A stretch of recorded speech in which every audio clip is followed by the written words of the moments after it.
जय हिंद साथियों। आगामी लेखपाल भर्ती परीक्षा के लिए ग्रामीण विकास प्रवेश के 14वें एपिसोड में आपका फिर से एक बार स्वागत है। यदि आपने 13 एपिसोड नहीं देखा है और हिंदी तथा जीके का प्रैक्टिस सेट नहीं देखा है तो देरी किस बात का, अभी जाए वीडियो के नीचे डिस्क्रिप्शन में उसका लिंक है, उसे जरूर देखिए। तो चलिए आज का क्वेश्चन स्टार्ट करते। क्वेश्चन नंबर फर्स्ट 76 इन्होंने क्या कहा, ध्यान दीजिएगा।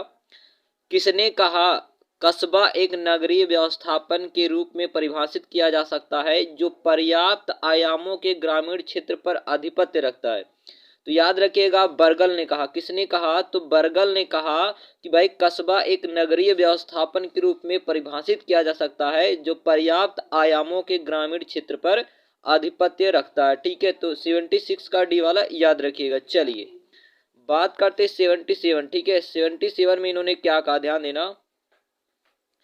किसने कहा गांव वह नाम है जो प्राचीन कृषकों की स्थापना को साधारणतया दर्शाता है। तो याद रखिएगा सिम्स। ठीक है, किसके द्वारा? यह सिम्स के द्वारा कहा गया था। ठीक है, सिम्स द्वारा यह कहा गया कि गांव वह नाम है जो प्राचीन कृषकों की स्थापना को साधारणतया रूप में दर्शाता है। तो 77 का आपका बी वाला सही हो जाएगा। चलिए नेक्स्ट बात करते 78। 78 में इन्होंने क्या कहा, ध्यान दीजिएगा। ग्रामीण परिवार में परिवर्तन का मुख्य कारण निम्नलिखित में से कौन सा है? तो यहाँ पे ध्यान दीजिएगा, जो 78 है, 78 का आपका डी वाला सही है। ये सभी औद्योगिकरण यानी कि इंडस्ट्रियलाइजेशन, नगरीय सभ्यता का प्रभाव, व्यक्तिवादी प्रवृत्ति में वृद्धि, ठीक है, ये तीनों ही प्रमुख कारण है ग्रामीण परिवार में परिवर्तन का। ठीक है, तो 78 का आपका डी वाला सही हो जाएगा। चलिए बात करते हैं हम लोग 79। ठीक है, 79 में इन्होंने क्या कहा, ध्यान देना। इन्होंने कहा भाई भारत, ठीक है, भारत में उत्तर प्रदेश जिस पैदावार का सबसे बड़ा उत्पादक है वह क्या है? तो याद रखिएगा 79 का आपका ए सही हो जाएगा, खाद्यान्न। ठीक है, क्या हो जाएगा? खाद्यान्न। भारत में उत्तर प्रदेश खाद्यान्न फसलों का सबसे बड़ा उत्पादक है। ठीक है, जहां पे आपका गेहूं हो गया, आलू हो गया, जौ हो गया, ठीक है, ये प्रमुख है। ठीक है, चलिए 79 के बाद करते हैं 80 नंबर क्वेश्चन की। इन्होंने यहाँ पे क्या कहा, ध्यान दीजिएगा।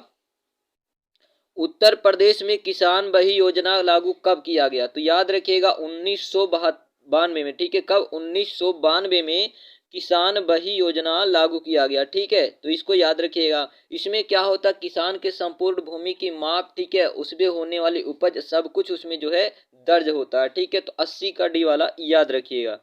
चलिए बात करते हैं हम लोग, नेक्स्ट बात करते हैं हम लोग 81। क्वेश्चन नंबर 81 इन्होंने क्या कहा, ध्यान दीजिएगा। इन्होंने कहा उत्तर प्रदेश में सीमांत कृषक किन्हें कहा जाता है? सीमांत कृषक किन्हें कहा जाता है? तो याद रखिएगा सीमांत कृषक उन्हें कहा जाता है जिनके पास 1 हेक्टेयर से कम भूमि हो। ठीक है, 1 हेक्टेयर से कम भूमि हो, उसे क्या कहा जाता है? सीमांत कृषक।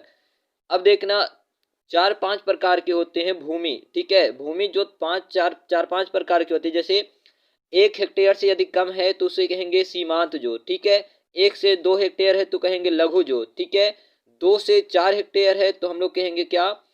मध्यम जोत। ठीक है, 4 से 10 हेक्टेयर है तो अर्ध मध्यम, और 10 से ज्यादा है तो कहेंगे बृहद जोत कहेंगे। ठीक है, तो 1 हेक्टेयर से कम वाले को कहेंगे लघु जोत, सॉरी सीमांत जोत, और कृषक को क्या कहेंगे? सीमांत कृषक कहते हैं। तो 81 का बी वाला याद रखिएगा। चलिए 82 की बात करते इन्होंने क्या कहा, उत्तर प्रदेश के निम्नलिखित में से किस शहर में राजकीय कला एवं शिल्प महाविद्यालय अर्थात government college of arts and craft स्थित है? तो याद रखिएगा 82 का आपका ए सही है, लखनऊ में। ठीक है, कहाँ पे? लखनऊ में। ठीक है, तो उत्तर प्रदेश के लखनऊ में राजकीय कला एवं शिल्प महाविद्यालय government college of art and craft स्थित है। लखनऊ में ही राज्य ललित कला अकादमी, ठीक है, लखनऊ में ही राज्य ललित कला अकादमी 1962 में स्थापना हुई, और भारतेंदु नाट्य अकादमी 1975 की स्थापना की गई थी। ठीक है, तो 82 का याद रखिएगा, ए वाला आपका सही हो जाएगा। चलिए बात करते क्वेश्चन नंबर 83 की। तो इन्होंने क्या कहा 83 में, ध्यान दीजिएगा। 83 में इन्होंने कहा निम्नलिखित में से, ठीक है, निम्नलिखित में से कौन सा जन कल्याण कार्य स्थानीय पंचायतों द्वारा किया जाता है? तो यहाँ पे याद रखिएगा 83 का डी, उपयुक्त सभी चिकित्सा व्यवस्था, यातायात व्यवस्था, संचार व्यवस्था या प्राकृतिक प्रकोपों से बचाव, ये सारा जो है कार्य होता है स्थानीय पंचायतों द्वारा किया जाता है। ठीक है, तो 83 का डी वाला याद रखिएगा। चलिए बात करते क्वेश्चन 84 की। पंच परमेश्वर की कथा, ठीक है, पंच परमेश्वर की जो कल्पना है निम्नलिखित में से किससे संबंधित है? तो याद रखिएगा पंचायती राज से संबंधित है। और ग्राम पंचायत का जो संगठन है ये अनुच्छेद 40 में आपका बताया गया। ठीक है, तो 84 का ए वाला याद रखिएगा। चलिए बात करते 85 नंबर क्वेश्चन की। यहाँ पे इन्होंने क्या कहा, ध्यान देना। सामाजिक जीवन के उत्थान हेतु पंचायतों द्वारा निम्नलिखित में से कौन सा कार्य किया जाता है? तो याद रखिएगा 85 का आपका डी सही हो जाएगा। शिक्षा व्यवस्था, सार्वजनिक बाजार व्यवस्था, महानिषेध व समाज सुधार, ये तीनों की तीनों जो व्यवस्थाएं हैं ये सामाजिक जीवन के उत्थान हेतु पंचायतों द्वारा किया जाता है। ठीक है, तो 85 का डी आपका सही हो जाएगा। चलिए बात करते क्वेश्चन नंबर 86। ठीक है, 86 में इन्होंने क्या कहा, ध्यान देना। ग्रामीण समाज में स्त्री की निम्न स्थिति का मुख्य कारण क्या है? तो याद रखिएगा ये होता है अशिक्षा। क्या होता है? अशिक्षा होता है। ठीक है, तो याद रखिएगा ग्रामीण समाज में स्त्रियों की स्थिति का मुख्य कारण क्या होता है? तो शिक्षा से उनको वंचित रखा जाना। ठीक है, तो 86 का आपका सी सही हो जाएगा। चलिए 87 की बात करते इन्होंने क्या कहा, ग्रामीण समाज में किस प्रकार के परिवार पाए जाते हैं? तो याद रखिएगा संयुक्त परिवार। कैसे? संयुक्त परिवार और बड़ा परिवार पाया जाता है। ठीक है, तो ग्रामीण व नगरीय समाज में जनसंख्या घनत्व, ठीक है, याद रखिएगा यहाँ पे ग्रामीण समाज में संयुक्त परिवार पाए जाते हैं। चलिए 88 की बात करते हैं इन्होंने क्या कहा, 88 में ध्यान दीजिएगा। ग्रामीण समाज का नगरीय समाज से विभेद किया जा सकता है। तो याद रखिएगा ये किसके आधार पर किया जा सकता है? तो याद रखिएगा लिंगानुपात के आधार पर। ठीक है, लिंगानुपात के आधार पर क्या किया जा सकता है? भेद के सॉरी लिंगानुपात नहीं होगा, जनसंख्या के आकार के संदर्भ में। ठीक है, जनसंख्या के आकार के संदर्भ में। ठीक है, तो याद रखिएगा 88 का आपका डी सही हो जाएगा। चलिए 89 की बात करते हैं यहाँ पे। एक मिनट रुके रहिएगा। सॉरी यहाँ पे देखना 88 का, यहाँ पे देखना जो आपका दिया है, ध्यान दीजिएगा कौन कौन सा आपका हो जाएगा। जो यहाँ पे लिंगानुपात के आधार पे, जनसंख्या के घनत्व के आधार पे, यहाँ पे देखना कौन कौन सा जनसंख्या घनत्व है इसके आधार पे। ठीक है, और जनसंख्या के आकार के आधार पर ये भी आपका हो जाएगा। ठीक है, जनसंख्या घनत्व और जनसंख्या आकार, और जो जीवन शैली है, जीने का तरीका, अर्थात यहाँ पे देखना 2 3 4। ठीक है, 2 वाला, 3 वाला, 4 वाला, ये तीनों का तीनों आपका सही है। 2 3 4 आपका डी सही हो जाएगा। ठीक है, जनसंख्या के घनत्व के संदर्भ में भी भेद किया जा सकता है, जीवन जीने के तरीके में, जनसंख्या के आकार के संदर्भ में, अर्थात डी आपका सही हो जाएगा। ठीक है, 2 3 4 तीनों आपका सही है। नेक्स्ट बात करते हैं 89 क्वेश्चन की। इन्होंने क्या कहा, ध्यान देना। उत्तर प्रदेश में निम्नलिखित में से किस प्रकार के फलों का उत्पादन होता है? तो याद रखिएगा जो उत्तर प्रदेश में किस प्रकार के फलों का उत्पादन होता है, तो याद रखिएगा 89 का ए, उष्ण जलवायु वाले। ठीक है, उष्ण जलवायु वाले फलों का अधिकतम उत्पादन होता है। ठीक है, चलिए बात करते हैं क्वेश्चन नंबर 90। तो 90 में इन्होंने क्या कहा, ध्यान देना। गांव से शहरों की ओर प्रवासन को रोकने के लिए सर्वाधिक महत्वपूर्ण उपाय क्या है? तो यहाँ पे याद रखिएगा ए वाला, गांव में रोजगार के अवसरों की उपलब्धता कराना। ठीक है, गांव में रोजगार के अवसरों की क्या कराना, अवसरों की उपलब्धता कराना, जिससे गांव से शहरों की ओर जो प्रस्थापन है या प्रवासन है वो क्या हो जाएगा, रुक जाएगा। ठीक है, चलिए तो 90 का ए आपका सही हो जाएगा।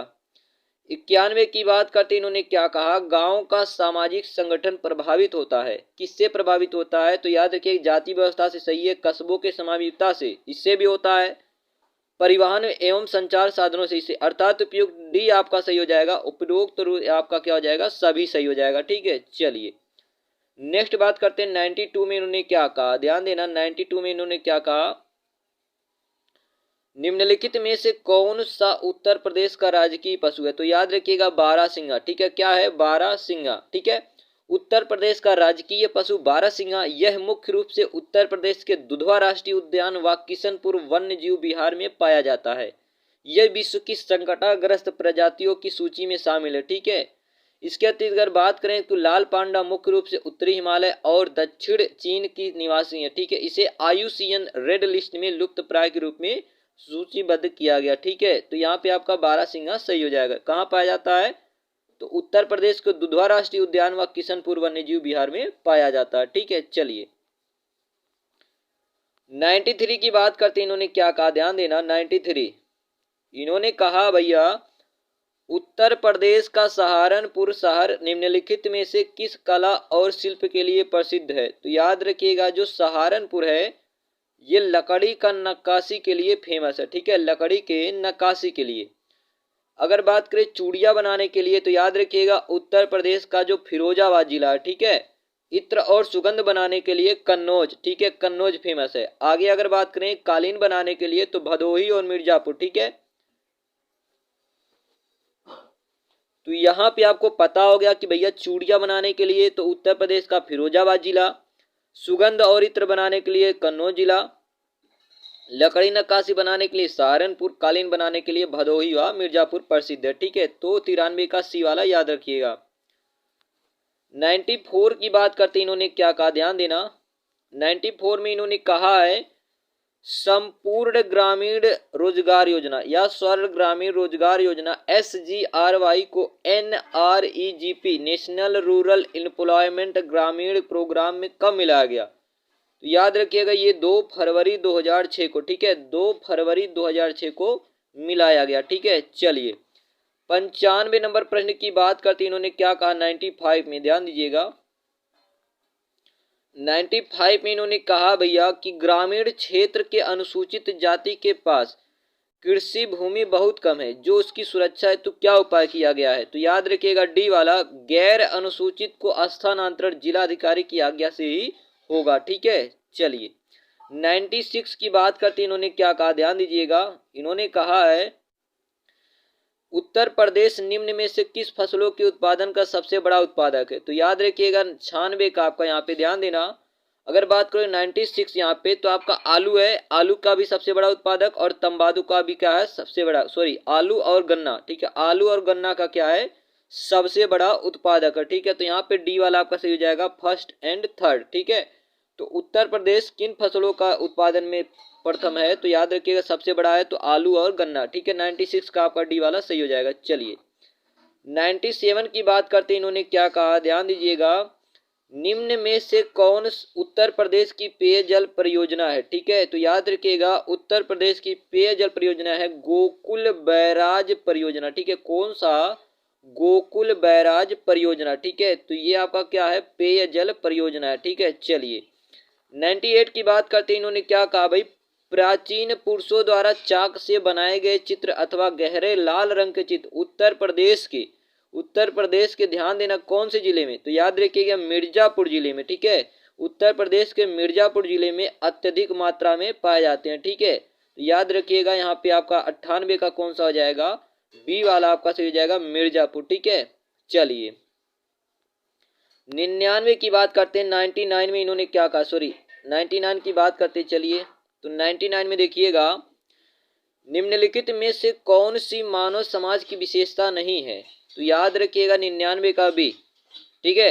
प्रत्यक्ष सीख के द्वारा कार्य करना, ठीक है, प्रत्यक्ष सीख के द्वारा कार्य करना मानव समाज की विशेषता नहीं है, इसके अतिरिक्त बाकी सब आपका है, ठीक है। चलिए आज के लास्ट क्वेश्चन 100 की बात करते हैं, वेरी इंपॉर्टेंट क्वेश्चन है। भारतीय सरकार द्वारा भारतीय खाद्य निगम FCI food corporation of India एक सार्वजनिक उपक्रम की स्थापना कब किया गया? तो याद रखिएगा यहाँ पे डी वाला आपका सही हो जाएगा 1965 में, ठीक है। कब किया गया? तो 1965 में, ठीक है। FCI यानी कि फूड कारपोरेशन ऑफ इंडिया, ठीक है। तो इसका स्थापना कब किया गया है? तो 1965 में। मुख्यालय कहाँ पड़ता है? तो दिल्ली में पड़ता है, ठीक है। तो यहाँ पे आपका मोस्ट इंपॉर्टेंट 25 क्वेश्चन कंप्लीट होता है। आई होप आपको वीडियो पसंद आया होगा। वीडियो पसंद आए तो वीडियो को लाइक करना, चैनल को सब्सक्राइब करना मत भूलिए। स्वस्थ रहें, स्वच्छ रहें, मिलते हैं अगले वीडियो में। धन्यवाद।